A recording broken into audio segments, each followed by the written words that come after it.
Pour certaines personnes, le destin endosse parfois le rôle de marionnettiste jouant avec le fil de leur vie sur une scène qu'ils ne pensaient pas fréquenter. Richard Bouchard en sait quelque chose. Philosophe en herbe qui rêvait d'être ou porteur de ballon ou joueur de hockey, idéaliste cherchant comment être utile, il succombe à 8 ans à la séduction du théâtre. Il se voit brûler les planches, comme ses sœurs, jouant dans Les Belles Sœurs de Michel Tremblay, ou s'incliner sous les bravos comme humoriste et comédien.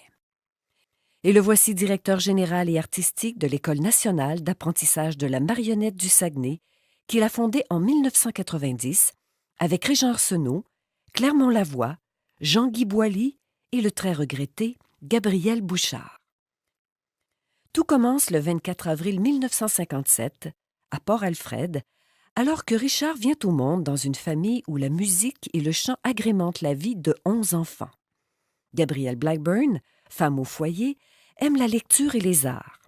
Pierre Bouchard, chef d'équipe à l'usine de pâte et papier de sa ville, joue du violon ainsi que du banjo, un instrument qu'il a fabriqué en récupérant ce qu'il pouvait aux îles Aléoutiennes de Kiska, où les troupes américaines et canadiennes avaient débarqué en 1943 lors de la Deuxième Guerre mondiale.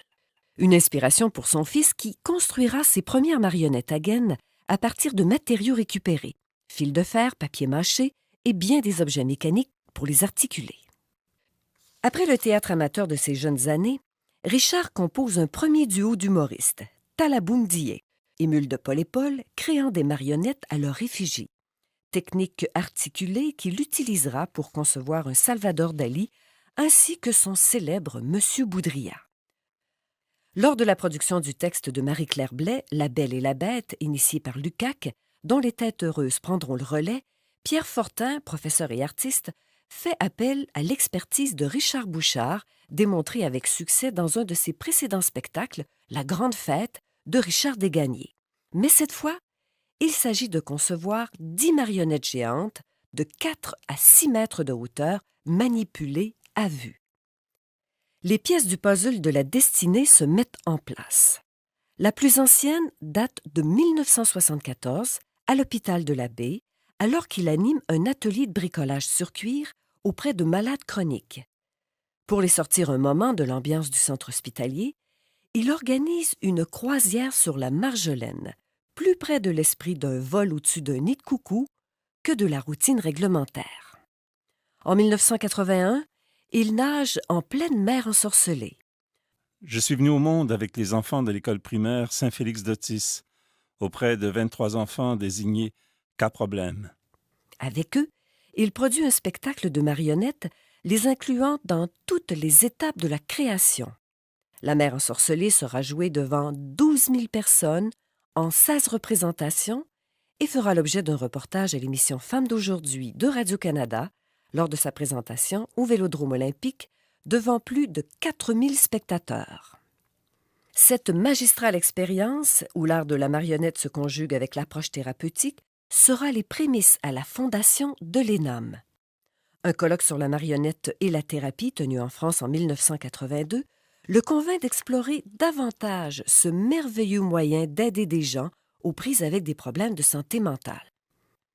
Il effectue un stage de 600 heures auprès de Jean-Pierre Lescaut, marionnettiste à l'Institut international de la marionnette à Charleville-Mézières, où se tient le Festival mondial des théâtres de marionnettes, réunissant des troupes de 40 pays provenant des 5 continents.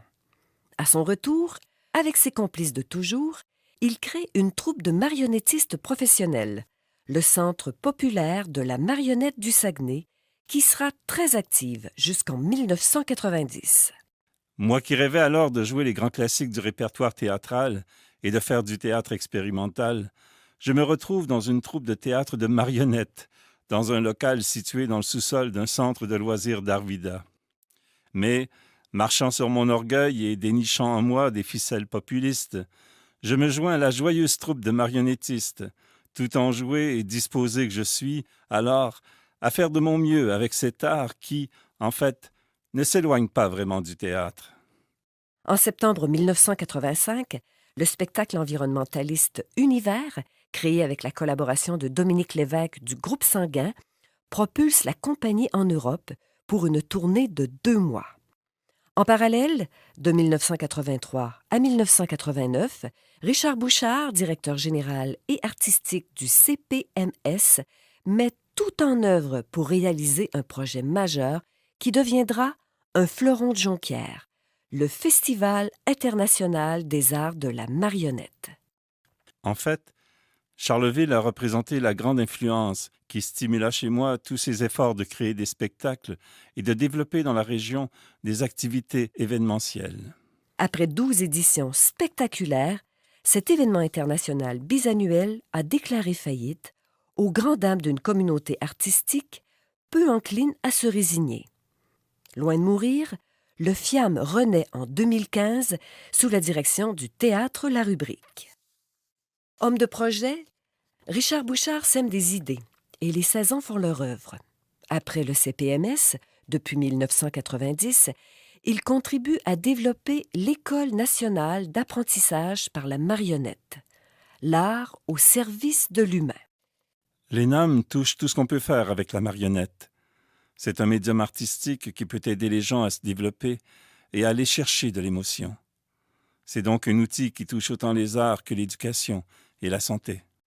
Une série de 5 courts-métrages, De l'ombre à la couleur, réalisés par Alain Corneau, diffusés sur le site web de la Fabrique culturelle, a saisi avec émotion et sensibilité l'esprit exceptionnel qui règne à cette école, fondée par Richard Bouchard. Il a beaucoup donné. Sa contribution au développement de l'art de la marionnette comme création artistique et comme outil thérapeutique est exemplaire. Et pourtant, sa fierté demeure ses 3 enfants. Samuel, fils d'un premier amour, Anaïs et Maïté, fille de Véronique, sa conjointe depuis 30 ans. Malgré ma passion pour le théâtre de marionnettes, ils seront toujours ma priorité. Ce sont des artistes, sensibles aux autres, attentionnés, passionnés. Ils vont jusqu'au bout de leur projet. Ce soir, pour ces mêmes raisons, nous rendons hommage à leur père. Mesdames, Messieurs, en ce 11 juin 2016, Richard Bouchard, marionnettiste cofondateur de l'ENAM, initiateur du réputé Festival international des arts de la marionnette, est reçu membre de l'Ordre du Bleuet.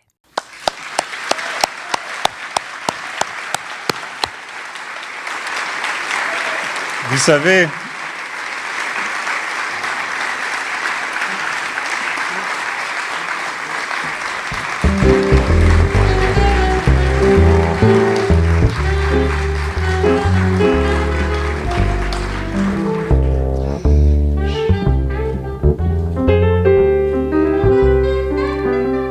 alors peut-être connaissez-vous Richard Bouchard et Régent Gauthier qui est membre du conseil d'administration de l'Ordre. Et je voulais vous dire que les personnes qui sont reçues ce soir, membres de l'Ordre, ne sont pas des bleuets congelés. À preuve, l'ENAM organise depuis vendredi un important colloque international sur l'art de la marionnette, l'éducation, la thérapie. Et il y avait des spectacles, il y a encore des activités. Vous prenez un numéro, vous en parlez avec M. Bouchard après le gala.